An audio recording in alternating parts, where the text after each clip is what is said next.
Hey Bioites, sorry I can't be there today, but if you follow along on this video, things should go pretty smooth without me here. So why don't you pause and take 5 and complete the bell work using your colorful podcast notes from last class. As you do this, the substitute's going to come around and make sure that you did actually complete both sides and give you credit for doing so. So make sure that's handy for him or her to see. So go ahead, pause, and finish the bell work. All right, we're back at it. Now, let's check that bell work to make sure you're getting the right answers. So, question 1, if you had to classify a dog, which of the following traits would it have? Well, you should have B, and the biggest reason is that is here. It gives it away because a dog is the only one option for the vertebrate here, so that has to be a dog, but it also falls under all the other same categories that other animals have. It's multicellular, heterotrophic, and mobile. Moving on to question 2, the answer should have been earthworm.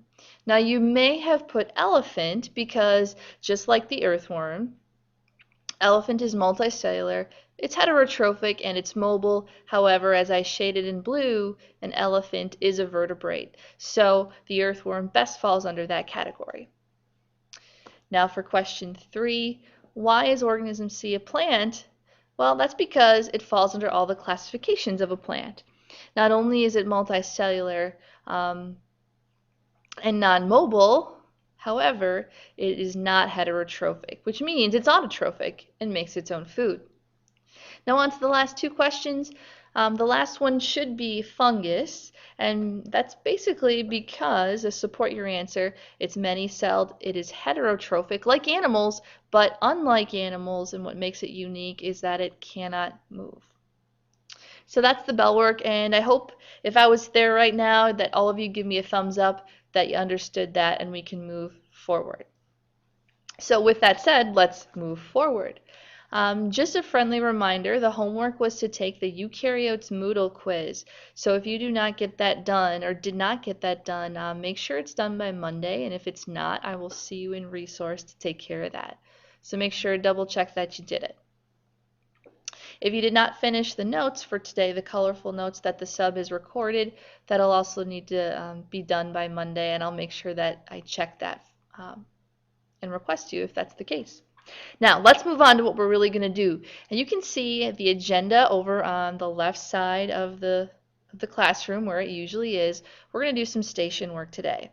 But I need to set the stage for you first.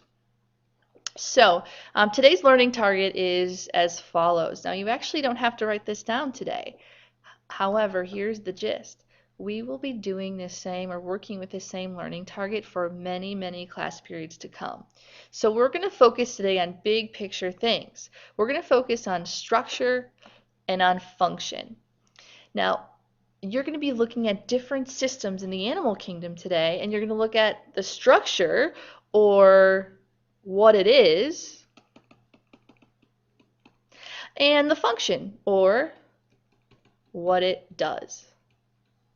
So each station, you're going to look at a different structure and a different function. How do they work together for the animal kingdom in general? Okay, so that's the big picture. Now, how are we going to accomplish that? Well, let's revisit animals. Now, you remember from last class that you watched a video and I drew a line here. These are all the invertebrates. These are all the vertebrates. Now, they're all animals, so what do you remember about the animal kingdom? Well, at this point, I would pause and I'd actually ask you, well, what do you remember? But I'm going to let you know straight off the bat. Remember, are animals multi or unicellular? Well, we know they're multicellular. Then, are animals hetero or autotrophic? We know they're heterotrophic. And the third thing, I believe it was, are they mobile or non-mobile? And we know that, well, we're animals and we're pretty mobile. Then, if I was there, I'd say, well, now, what do we actually need to stay alive? And I'd have you brainstorm some ideas. And, of course, you'd come up with the fact that we need food. You guys are probably really hungry right now after watching all the March Madness brackets.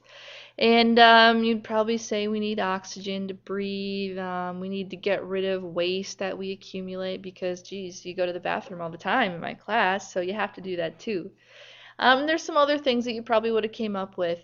And so that's what we're going to look at today. We're going to look at how do animals get food? How do they get oxygen? How do they remove waste? And so on and so forth.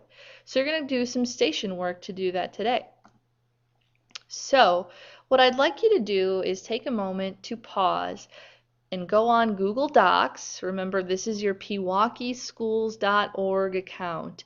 And go on there, find this particular document that I've already shared with you, and follow the instructions to make a copy and then rename it, share with me. So take 5, push pause, and then we'll come back and I'll show you what you're going to do with that document.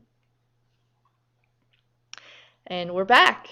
So now that you have the document, and you're going to need this document for the rest of class, what you're going to do is as follows. You're going to look at topic number 2, obtaining oxygen, like the respiratory system. That's going to be one of your stations, and the Google Doc will tell you exactly what to do for that station. You're also going to look at how we obtain food. That'll be station 5 at station 5 lab station. You'll look at body plans of animals, how they reproduce, how they respond to their environment and their nervous system, how they transport things around their body like oxygen and food. You'll look at how they remove waste, and we're actually going to keep this one off the docket, but I haven't forgotten about it, so in this station we'll skip for today. However, I hope you noticed that this is shaped exactly like my lab stations. So number 1 over here is closest to the door, and so if you and a friend start there, you're going to fill out topic number 1 on your Google Doc. And it's going to ask you to watch a short video and answer some questions. And then we're going to give you guys about, let's see, 8 to 9 minutes at every station, maybe 10. After 10 minutes, then you're going to switch, you're going to go and rotate to topic 2 and so on around the room.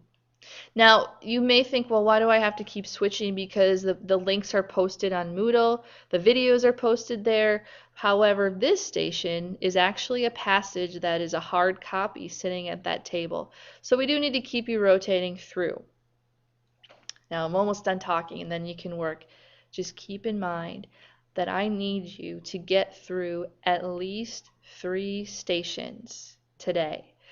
You may end up about halfway through one of the stations, that's okay, but at least get through 3 because we're going to do the remaining half then next class. In addition, please don't lose the Bellwork. The back of the Bellwork has an activity that we're also going to do next class. So let me recap and then I'll stop talking. Remember, you can pick who you'd like to work with for these stations, but all of you have to fill out your own Google Doc and share it with me. All of you have to listen to the videos and look at the different interactive things on your own computer. We're hoping for about 10 minutes per station, and I think we can get by with about 3 people per station, no more than that. That should work out pretty good. So keep things moving. The Google Doc will tell you where to find the video or the interactive website or this and that link, but most of them can be found on Moodle or Google. So that's all I have for you today, and hope your brackets are doing well. Thanks.